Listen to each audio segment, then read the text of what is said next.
기출문제풀이. 네, 오늘 세 번째 시간 40번부터 60번까지 진행하겠습니다. 41번부터 진행하겠습니다. 41번 볼게요. 식혜를 당화시켜 끓일 때 설탕과 함께 소금을 조금 넣어서 단맛이 강하게 느껴지는 현상은, 네, 이것은 맛을 설명할 때 얘기를 많이 했어요. 자, 그 단팥죽에 설탕을 많이 넣잖아요. 근데 아무리 넣어도 단맛이 좀 뭔가 부족해요. 그럴 때 소금을 좀 넣습니다. 그것은 그 맛의 대비 현상 때문이라고 보시면 돼요. 소금을 좀 넣으면 훨씬 더 단맛이 강해져요. 그것을 맛의 대비라고 하고요. 여기서 맛의 미맹 현상은, 예, 맛을 느끼지 못하는 현상을 미맹이라고 하죠. PCB라는 그 약품을 넣었을 때 그 쓴맛을 못 느낄 때 미맹 현상이라고 하고요. 맛의 변조 현상은 우리가 그 한약을 먹고 나서 그 다음에 물을 마실 때 그 단맛이 느껴지거든요. 그것을 맛이 변했다. 그래서 맛의 변조 현상이라고 말을 합니다. 자, 냄새 제거를 위한 향신료가 아닌 것. 월계수잎, 예, 돼지고기나 이런 거 삶을 때 많이 넣죠. 마늘도 역시 넣고 세이지도 넣습니다. 육두구 같은 경우는 강장제로 많이 쓰고 있고요. 네, 건위제, 그러니까 위를 보호하는 그런 걸로 많이 쓰고 있습니다. 그래서 냄새를 제거하는 향신료는, 예, 향신료로는 쓰지 않는다고 보시면 됩니다. 43번 볼게요. 네, 이거 또 나왔어요. 예, 고기를 연화시키기 위해 첨가하는 식품과 단백질 분해 요소가 맞게 연결된 것은, 이거 얘하고 얘하고는 외워주셔야 돼요. 반드시. 몇 개가 있죠. 나오는 게. 네. 배는 제가 지난 시간에도 말했지만 배는 프로테아제라는 물질이 들어있어요. 키위는 액티닌이라는, 네, 물질이 들어있고요. 무화과 안에 휘신이 있습니다. 이거 지금 이렇게 바뀌었어요. 예, 그리고 파인애플 같은 경우는 브로멜린이라는 물질이 들어있습니다. 그래서 여기서 맞게 연결된 걸 찾으라 이랬으니까 파인애플 찾으면 되고요. 파파이는 뭐예요? 파파야에 들어있는 단백질 분해 요소고요. 배는 프로테아제가 들어있다. 요거 5개는 좀 외워주세요. 네, 마치 짝지어서 이런 짝짓기 문제가 많이 나오니까 꼭 외워주셨으면 합니다. 자, 44번 볼게요. 유지류의 조리 이용 특성과 거리가 먼 것이래요. 거리가 먼 것. 네. 유지류로는 여러 가지를 하고 있죠. 튀김도 튀기고, 또 밀가루에 들어가면 어때요? 연화작용도 하고요. 또 지방과 그 물을 섞어서 그 속에 유화제를 넣어서 같이 섞으면 뭐예요? 유화제로도 쓸 수가 있습니다. 유화작용도 있습니다. 즉, 그 레시틴을 집어넣어서 만든 게 기름하고 물에다가 레시틴을 집어서 넣은 게 뭐죠? 네, 마가린이 그런 형식으로, 마요네즈가 그 형식으로 만들어진 것입니다. 즉, 유지류에 먼 거 찾으니까 열젠달, 예, 튀김류, 예, 튀김으로 쓰고 있죠. 유지류가 밀가루 연해작용하고요. 지방의 유화작용 가능합니다. 예, 이거는 아니죠. 응고성. 네, 4번이 답이 되겠네요. 자, 45번. 조리 방법에 대한 설명으로 옳은 것. 네. 채소를 잘게 썰어 끓이면 빨리 익으므로 수용성 영양소의 손실이 적어진다. 적어질까요? 많이 자르니까 많이 나오겠죠. 추출이 많이 되겠죠. 그래서 영양 손실이 적어지는 게 아니라 많아지겠죠. 전자레인지는 뭐예요? 자외선에 의해서 조리될까요? 아니죠. 전자레인지는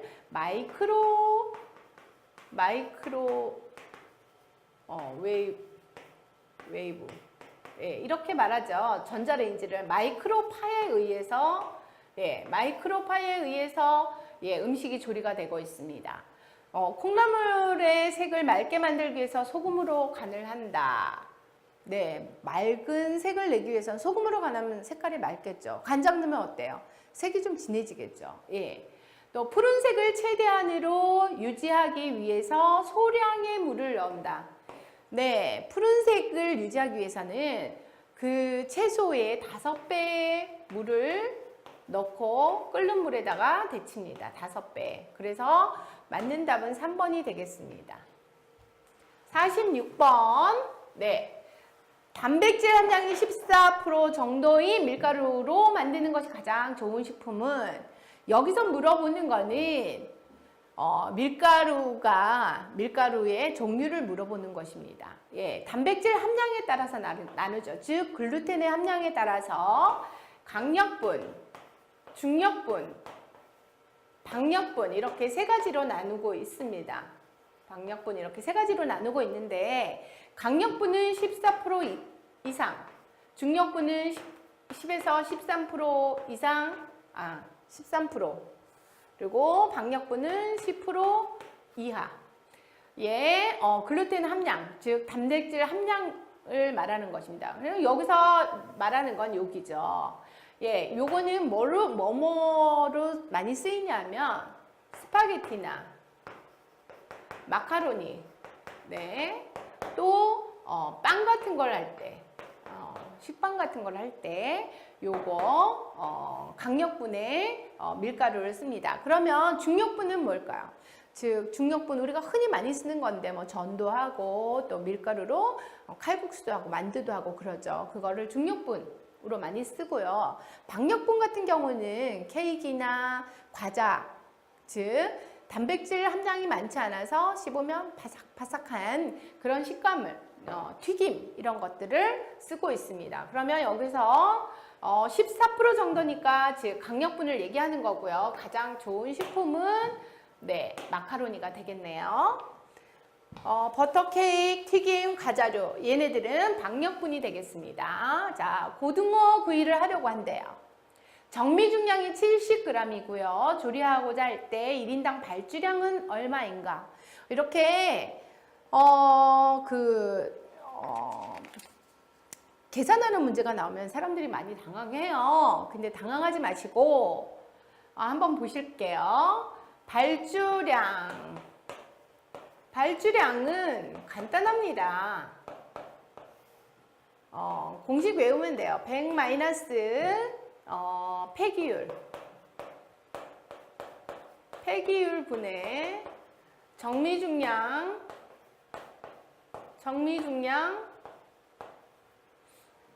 곱하기 100 곱하기 인원수예요. 인원수가 여기서 1인당이라 그랬죠. 1이니까 뭐 하나만 나고 100 마이너스 100 빼기 여기 35 분의 정미 중량이 얼마예요? 70이죠. 70 곱하기 100이에요. 네, 그러면 65분의 7,000 나누면 나옵니다. 나누면 얼마가 나오냐면 107.69, 즉 108 되겠네요. 이렇게 계산하면 됩니다. 어려워하지 마시고 이 정도는 좀 외워주셔야 됩니다. 이런 공식 정도는 외워주시면 문제 풀기 쉬워요. 자, 48번. 단체급식 시설의 작업장별 관리에 대한 설명으로 잘못된 것 찾는 거예요. 잘못된 거. 문제를 잘 읽으셔야 돼요. 자, 개수대는 생선용과 채소용으로 구분하는 것이 식중독의 교차 오염 방지를 하는데 효과적이다. 예, 당연히 맞겠죠. 가열 조리하는 곳에 환기장치 필요하죠. 네. 식품 보관 창고에 식품을 보관 시 바닥과 벽에 식품이 직접 닿지 않게 하여 오염을 방지한다. 이거 당연한 거죠. 자외선 등은 모든 기구와 식품 내부에 완전 살균에 효과적이다. 그렇지는 않습니다. 네, 그래서 답은 4번 되겠네요. 자, 생선의 조리 방법에 대한 설명으로 틀린 것 집어내는 거예요. 틀린 거. 생강과 술은 비린내를 없애는 용도로 사용한다. 네, 사용합니다. 처음 가열할 때 수분간, 즉 얼마 동안은 뚜껑을 열어서 네, 비린내를 휘발시킨다. 네, 비린내는 날아가는 네, 휘발성이에요. 그래서 뚜껑을 닫고 하면 네, 그 속으로 다 침투가 돼서 생선을 먹을 때 비린내가 나거든요. 그래서 생선을 끓일 때는 뚜껑을 열어서 처음에는 끓여야 됩니다. 네. 모양을 유지하고 맛 성분이 밖으로 유출되지 않도록 양념간장이 끓을 때 생선을 넣기도 합니다. 그렇습니다. 그 양념간장이나 물이 끓을 때 넣어야 생선의 그 단백질이 응고가 되면서 그 영양분이 밖으로 나오질 않습니다. 그리고 생선살이 흐트러지지 않습니다. 그런 효과가 있어요. 이거 맞는 겁니다. 선도가 약간 저하된 생선은 조미를 비교적 약하게 하여 뚜껑을 덮고 짧은 시간 내에 끓인다. 이거 지금 다 틀렸어요. 그죠? 선도가 약간 저하된 거는 조미를 비교적 강하게 해야 합니다. 강하게 하고 뚜껑을 덮지 않고 열고 조리를 해야 됩니다. 짧은 시간 내에 좀 푹 끓여줘야 되겠죠? 네, 답은 4번 되겠어요. 50번. 네, 육류를 가열할 때 일어나는 변화 중에서 틀린 것. 육류는 뭐예요? 뭐 불고기 생각하시면 돼요. 뭐 돼지고기나 불고기나 뭐 상관없습니다. 어쨌든 걔네들은 단백질이에요. 단백질은 끓이면 어때요?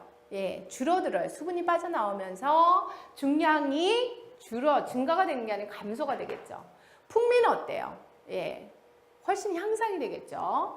비타민의 손실은 당연히 있을 거고요. 단백질의 응고도 있을 겁니다.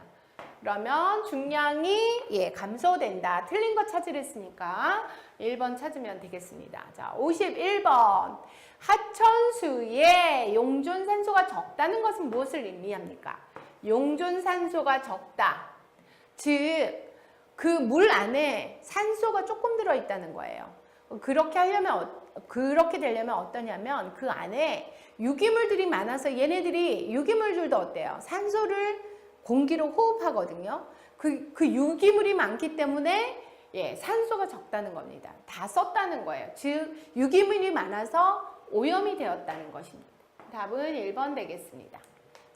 52번. 채소류를 매개로 감염될 수 있는 기생충이 아닌 것.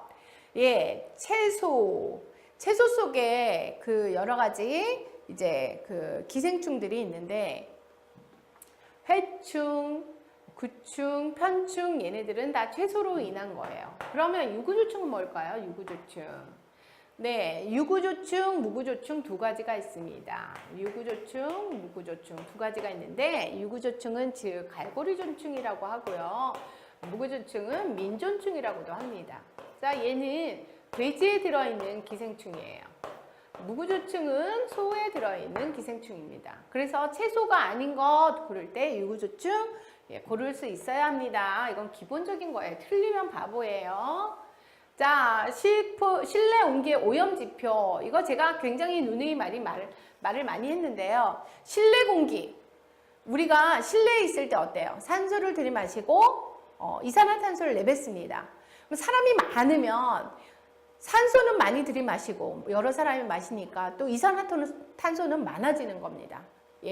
그래서 그 실내 오염의 지표로 사용하는 것이 있는데 이산화탄소고요. 0.1% 이상 되면 공기가 많이 오염되었다. 이렇게 보시면 됩니다. 자, 54번. 다음 설명 중 맞는 것은 사람은 호흡 시에 산소를 체외로 배출하고 이산화탄소를 체내로 흡입한다. 반대죠. 수중에서 작업하는 사람은 이상기압으로 인해 참호족에 걸린다. 참호족 그때 설명을 했나요? 네, 참호족은 기온이 저하된 상태에서 발이 혈액순환이 안 되는 거거든요. 수중 작업에서 일어나는 병은 잠압병이라고 합니다.